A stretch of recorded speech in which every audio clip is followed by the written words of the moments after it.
Keralam, Assam, పుదుచ్చేరిలో assembly ఎన్నికల polling కొనసాగుతోంది. ఉదయం నుంచే పోలింగ్ కేంద్రాల వద్ద బారులు తీరారు ఓటర్లు. ఉత్సాహంగా ఓటు హక్కు వినియోగించుకుంటున్నారు.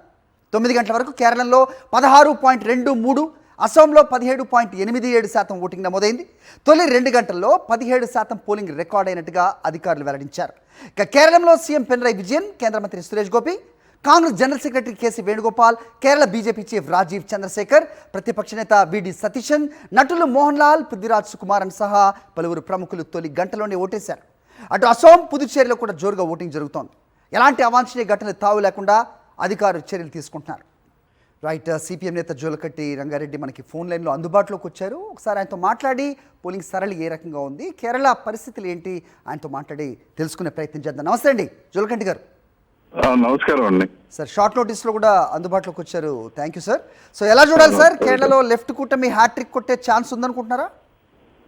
అవకాశాలు బాగా ఉన్నాయి. ఎందుకంటే దేశంలోనే అన్ని రాష్ట్రాల కంటే కేరళ రాష్ట్రంలో అక్కడ వామపక్ష ప్రభుత్వం విజయన్ గారి నాయకత్వంలో ఈ 10 సంవత్సరాల కాలంలో చాలా అభివృద్ధి కార్యక్రమాలు చేపట్టడం అనేది జరిగింది. అందరికీ విద్య, అందరికీ వైద్యం అందించడంలో ముందున్నారు. అదేవిధంగా ఏంటంటే అక్కడ పేదరికాన్ని, అసమానతలను దూరం చేయడానికి కావాల్సినటువంటి అనేక సంక్షేమ కార్యక్రమాలు కూడా చేపట్టారు. నిరుపేదలైనటువంటి వాళ్ళు కూడా ఉంటే వాళ్ళందరినీ కూడా మొత్తం రాష్ట్ర వ్యాప్తంగా వాళ్ళు పరిశీలించి సర్వే చేసి వాళ్ళని గుర్తించి కూడా వాళ్ళకు పక్కా గృహాలు, తర్వాత ఉపాధి కల్పించడం అనేది జరిగింది. ముఖ్యంగా ఏంటంటే కేరళ రాష్ట్రంలో ఉన్నది హిందువులు ఉన్నారు, క్రిస్టియన్స్ ఉన్నారు, మైనార్టీస్ ముగ్గురు సమానంగా ఉంటారు, దాదాపు కొద్దిగా తేడాతోటి. అయినా అక్కడ ల్యాండ్ ఆర్డర్, శాంతి భద్రతలను కాపాడే విషయంలో, మత సామరస్యాన్ని కాపాడే విషయంలో రాష్ట్రం ముందుంది. ఏ విషయంలో చూసినా కూడా కరోనా వచ్చిన టైంలో కూడా దేశంలోనే వాళ్ళు ఎంతో కష్టపడి తర్వాత మొత్తం ప్రభుత్వ యంత్రాంగాన్ని, మొత్తం వైద్య సిబ్బందిని, వైద్య వ్యవస్థను మొత్తం కదిలించి మంత్రులు, ఎమ్మెల్యేలు, ముఖ్యమంత్రి అందరు ఇన్వాల్వ్ అయ్యి కూడా అక్కడ కరోనా నివారించడానికి, మరణాలు తగ్గించడానికి కావాల్సిన ప్రయత్నం కూడా చేశారు. దేశం కాదు ప్రపంచం అంతా కూడా గుర్తించింది. కాబట్టి ఇవాళ దేశంలోనే అది ఒక మోడల్ గా, ఒక ఆదర్శమైనటువంటి ప్రభుత్వంగా అక్కడ.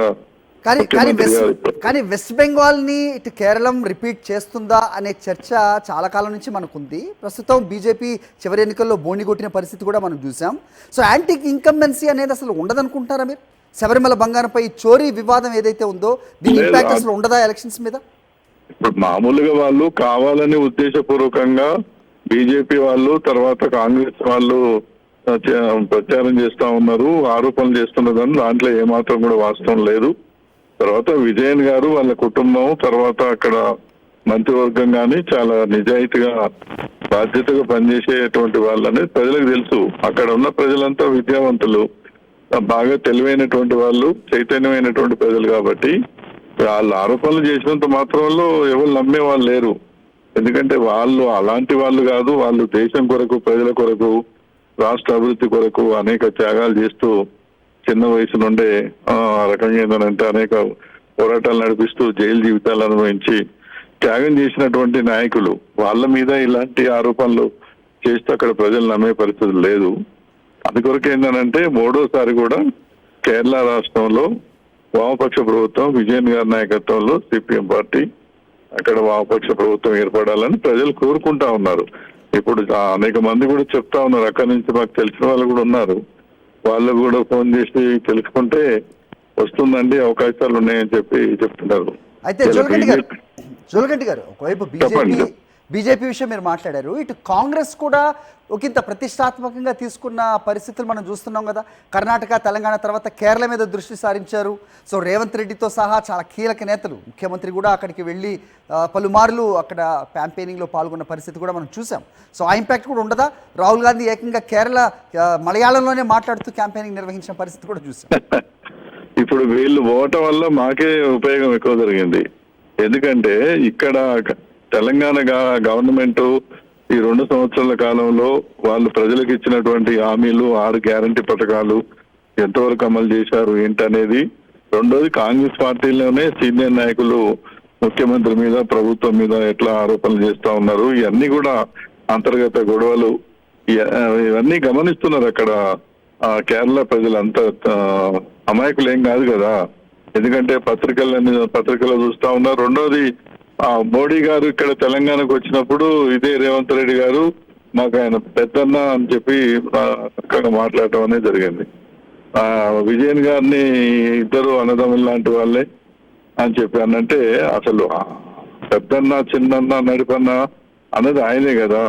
పెద్దన్నేమో మోడీ, పెద్దన్నేమో రాహుల్ గాంధీ, చిన్నన్నేమో ఈయన.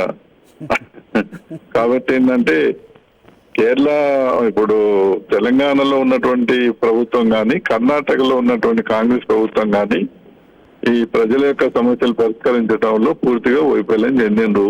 అనేక అవినీతి ఆరోపణలు ఎదుర్కొంటా ఉన్నారు ఇలా. అందుకనే ఇక్కడ ప్రభుత్వాలు ఎట్లా పనిచేస్తా ఉన్నాయి, అక్కడ ప్రభుత్వం ఎట్లా పనిచేస్తుంది అనేది వాళ్ళు అట్లా బేరీజ్ చేసుకొని చూస్తే ఈ ప్రభుత్వాల కంటే కేరళ ప్రభుత్వమే చాలా ఆదర్శంగా బాధ్యతగా పనిచేస్తుంది అనేది ప్రజలు గమనించారు.